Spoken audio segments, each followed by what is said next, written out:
सीधा कारण एक ही है।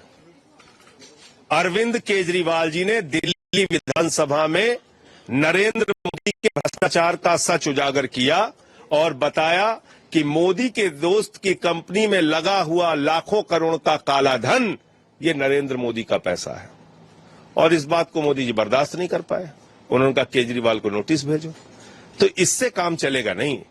अरविंद केजरीवाल को आप उनके खिलाफ चाहे जो कार्रवाई कर लो, भ्रष्टाचार के खिलाफ उनकी लड़ाई जारी रहेगी।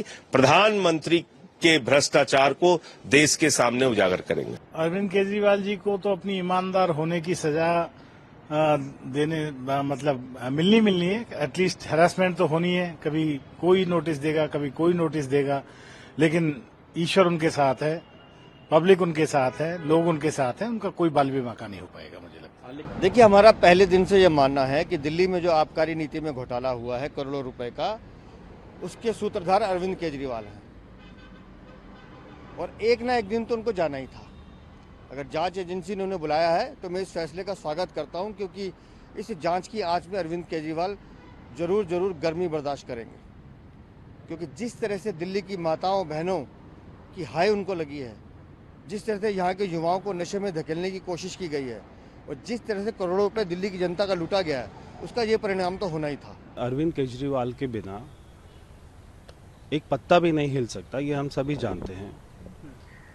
और ये बात मुझे पहले से पता थी कि अरविंद केजरीवाल इस पूरी पॉलिसी को बनाने में सारे माफियाओं से मिलने से लेकर कहाँ डील हुई, किस होटल में डील हुई, कैसे कैसे पैसा कहाँ पर पहुँचाया गया, इनके चुनाव में यूज़ हुआ, ये सभी बात हमारी जानकारी में थी। हमने सारी बात एजेंसियों को बताई और एजेंसी कार्रवाई करके अभी इनके सारे लोगों को पकड़ रहे हैं।